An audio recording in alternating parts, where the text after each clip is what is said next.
이사야서 54장 11절부터 17절까지입니다. 다 같이 함께 읽겠습니다. 시작. 너 공고하며 광풍에 요동하여 안위를 받지 못한 자여 보라.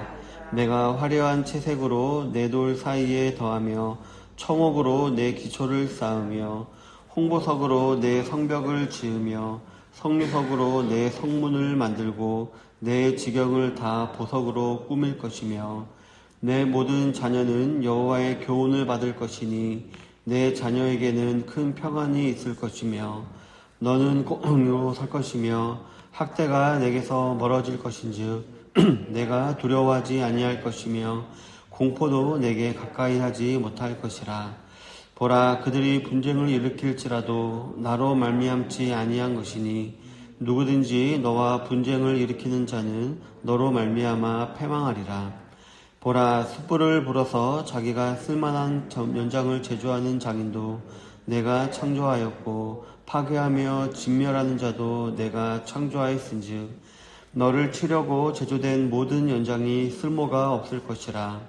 일어나 너를 대적하여 송사하는 모든 혀는 내게 정죄를 당하리니 이는 여호와의 종들의 기업이요 이는 그들이 내게서 얻은 공인이라. 여호와의 말씀이니라. 아멘. 오늘은 본문을 중심으로 해서 이는 여호와의 종들의 기업이요 이는 여호와의 종들의 기업이요 라는 제목으로 하나님 말씀을 나누기를 원합니다. 오늘 본문의 이전 단락을 보면 많은 자녀를 얻게 되는 어미와 남편과의 관계가 회복되는 아내의 모습이 묘사가 되어 있습니다. 이를 통해서 이스라엘 백성들이 하나님의 백성들로 회복되는 것, 즉 시온의 회복이 묘사가 되어 있는 것을 볼 수가 있는 것입니다. 즉 성도 개개인을 향한 하나님의 은혜와 신실함이 나타난 것입니다. 그런데 오늘 본문에 보면 이러한 하나님의 은혜와 신실함이 이러한 개개인을 넘어서 공동체를 향하고 있음을 볼 수가 있습니다. 하나님께서는 다시 한번 이스라엘의 회복을 말씀하시면서 이제는 그 범위를 넓혀서 말씀하고 계신 것입니다. 먼저 본문 11절부터 12절에 보면 너 공고하며 광풍에 요동하여 안위를 받지 못한 자여 보라.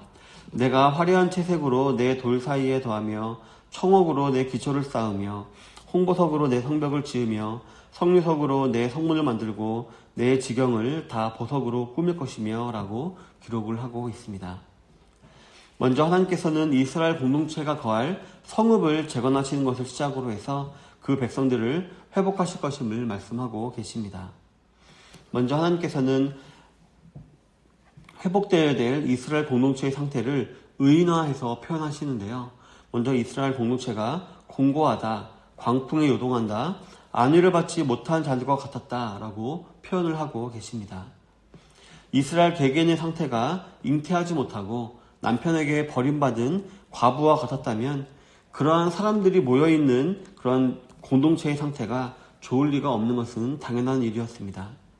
그런데 이런 모습과 같은 상태였던 것이 바로 그들이 거하던 성읍이었던 것입니다.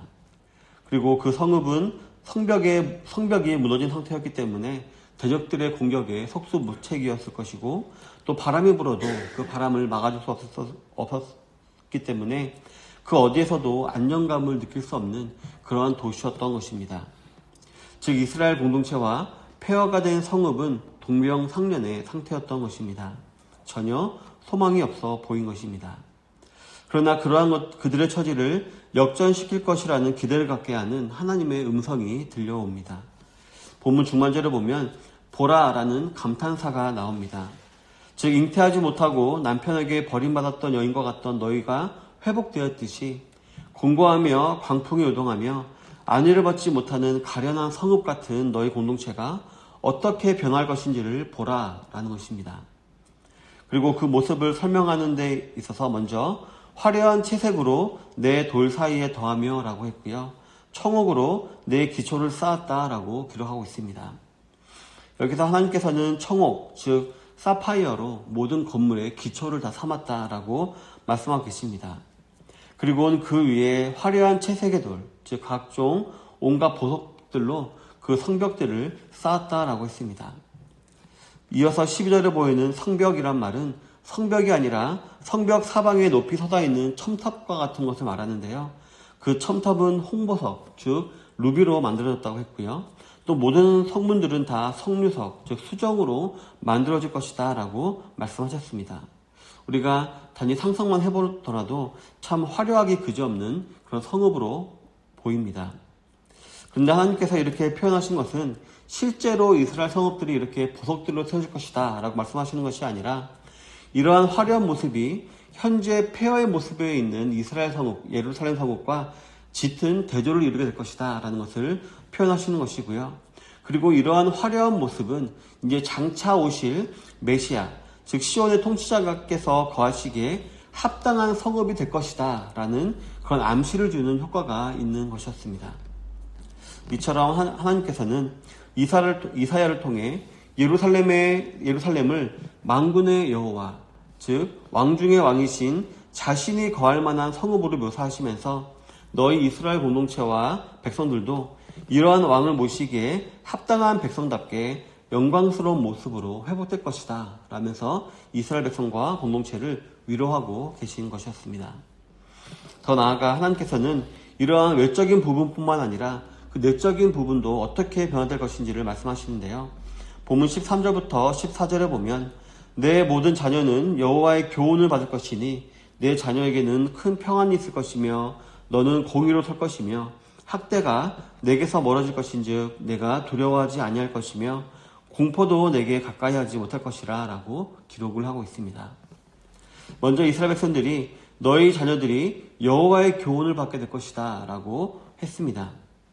그리고 그런 말미암아 모든 자녀들에게 큰 평안이 있을 것이다 라고 했습니다. 이는 하나님의 회복과 은혜가 그 사람들의 시대에서 끝나는 것이 아니라 그의 자녀들의 시대까지 이어진다는 것으로서 만군의 주시오 또 왕중의 왕이신 여호와 하나님을 모시는 자들로서의 그 복, 즉 평안을 대대로 이어지게 할 것이다 라고 말씀하시는 것입니다. 그리고 그 결과 여호와의 공의가 그 성읍의 기초가 될 것이다 라고 말씀하고 계십니다. 하나님의 공의란 선을 장려하고 악을 배척하는 것인데 선이란 하나님의 법에 순종하는 것이고 악이란 하나님의 법에 불순종하는 것을 말합니다. 따라서 이스라엘 백성들의 자녀들이 여호와의 교훈을 받게 됨으로 말미암아 이러한 공의가 이스라엘 성읍과 이스라엘 백성 공동체의 기초가 될 것이기 때문에 대적들의 학대가 사라지게 되고 자연스럽게 두려움과 공포가 사라지게 될 것이다 라고 말씀하시는 것입니다. 아시다시피 남유다와 북이스라엘이 멸망한 이유는 하나님 말씀을 거역했기 때문이었습니다. 하지만 하나님께서는 이제 여호와의 율법을 그의 자녀들에게 가르침으로 말미암아 그 자녀들은 다시는 남의 나라의 종이 되는 일이 없게 하겠다. 자연스럽게 두려움과 공포가 사라지게 하겠다라고 지금 말씀하고 계시는 것입니다. 즉 하나님 말씀으로 말미암아 세상이 주지도 않고 줄 수도 없는 큰 평안을 얻게 될 것이다 라는 것입니다. 이처럼 하나님께서는 이스라엘을 회복하시되 외적인 환경뿐만 아니라 내적인 마음도 모두 완전하게 회복시키실 것이다 라고 약속하시면서 위로하고 계신 것입니다. 즉 이스라엘 백성들의 완전한 안전보장을 말씀하고 계십니다. 그러면서 하나님께서는 15절에서 다시 한번 보라 라고 말씀하시면서 주의를 환기시키십니다. 그리고 자신이 이스라엘 백성들을 지키되 어떻게 지킬 것인지에 대해서도 말씀하십니다. 대적들이 이스라엘과 분쟁을 일으키려 할 것인데 그 어떤 분쟁도 하나님이 허락하신 일이 아니기 때문에 분쟁을 일으킨 그 자들은 그로 말미암아 오히려 완전히 패망하게 해버릴 것이다 라고 말씀하고 계십니다. 이어서 16절에 보면 하나님께서는 다시 한번 보라 라고 말씀하십니다. 그러면서 자신의 창조주 되심과 절대 주권자 되심을 이스라엘 백성들에게 다시 한번 상기시킵니다. 따라서 자신이 무기를 만드는 장인도 만들었고 파괴하며 진멸하는 자도 만들었으니 자신의 주권을 가지고 그 모든 것이 쓸모없게 만들 것이다 라고 말씀하십니다. 즉 15절부터 17절 전번절까지는 이제 외부에서도 그 어떤 환란이 오지 않도록 하나님께서 막으실 것이며 이스라엘 백성들을 위로하시겠다라는 하나님의 약속이 기록이 되어 있는 것입니다. 이것이 외적이며 내적인 평안 그리고 외부에서의 그 어떤 공격도 허락되지 않는 완전한 안전이 이스라엘 백성들의 공동체에 임하게 될 것인데 이러한 것들은 바로 여호와의 종들의 기업, 또한 그들이 내게서 얻은 공이다라고 말씀하고 계십니다. 즉 앞장에 기록되어 있는 종의 노래를 통해서 우리가 알 수 있듯이 여호와의 종이 친히 고난과 죽음으로 이제 시온 백성의 죄악을 담당하셨기 때문에 이제 심판 중에 있던 백성들은 여호와의 종들이 되어서 이제 여호와의 성읍인 시온을 공의로 가득 채우게 될 것이다 라고 말씀하고 계시는 것입니다. 우리 사랑하는 성도 여러분, 본문에 기록되어 있는 예루살렘 성과 이스라엘 백성들의 공동체, 즉 여호와 하나님께서 다시 공의로 세우실 시온성은 우리 현대의 교회를 예표합니다.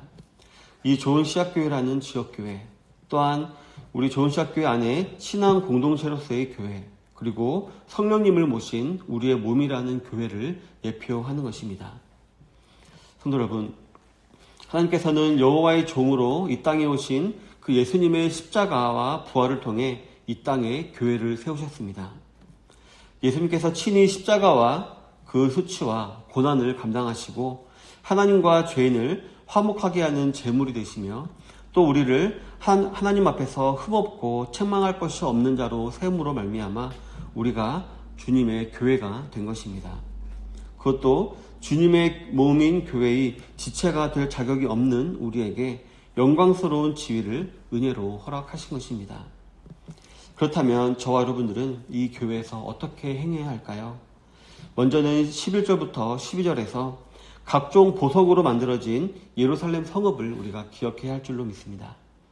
바로 내가 우리 좋은 씨앗교회를 이루는 보석과 같은 지체다라는 생각을 가지고 자신을 쳐서 하나님 말씀에 복종시킴으로 말미암아 정금과 같이 빛나는 신앙을 온 세상에 보여야 할 것입니다. 다음으로 13절에서 또 14절에 기록되어 있듯이 육적인 자녀들이든 혹은 전도 대상자라고 볼 수 있는 영적 자녀들이든 모든 자녀들을 여호와의 교훈으로 인도하고 여호와의 공의 위에 서 있을 수 있도록 해야 되고요. 그로 말미암아 두려움과 공포가 없는 큰 평안이 모든 자녀들에게 있게 해야 할 것입니다. 마지막으로 15절부터 17절에 기록되어 있듯이 참 바쁘게 돌아가고 또 바쁘게 돌아가는 국제정세 가운데 또 정치, 사회, 문화, 경제 등 이러한 것들이 우리의 삶을, 우리의 생각들을 많이 두렵게 만들 수가 있는데요. 우리가 이런 것들에 지나치게 몰두하고 매몰되기보다는 그 배후에서 모든 것을 주관하시는 하나님을 신뢰하는 마음으로 하나님을 영화롭게 하기에 힘써야 할 것입니다. 성도 여러분, 오늘 하루도 이와 같이 하나님께서 우리에게 베풀어주고 계신 놀라운 은혜의 약속들과 안전보장을 깊이 생각해 보시는 하루가 되시기를 바랍니다. 그래서 주님의 몸인 이 좋은 씨앗교회를 중심으로 살아가심으로 말미암아 오직 하나님께만 영광을 올려드리는 삶을 살기를 소원하게 되시는 오늘 하루가 되시기를 주님의 이름으로 축원합니다. 아멘. 기도하도록 하겠습니다. 오늘 받은 말씀을 기억하시면서 기도하겠습니다. 먼저 내가 우리 교회를 이루는 정말 귀한 지체다라는 사실을 생각하시고요. 또 그 사실로 오늘 하루도 말씀 가운데 정금과 같은 신앙으로 우리를 단련시킬 수 있게 달라고 기도하시고요. 또 우리 자녀들을 주 율법으로 온전히 교육할 수 있는, 그래서 그들에게 큰 평안을 줄 수 있는 믿음의 부모와 또 자녀가 되도록 해서 기도해 주시고요. 또 우리가 이 세상을 지나치게 많이 바라보고 매몰되기보다는 하나님을 신뢰하는 마음으로 하나님을 영원하게 힘쓰는 하루가 되게 해달라고 다 같이 기도하도록 하겠습니다. 그리고 교회의 기도 제목들, 환우들을 위해서 기도하시고 또 개인 기도 제목 가지시고 자유롭게 기도하시다가 돌아가도록 하겠습니다. 기도하겠습니다.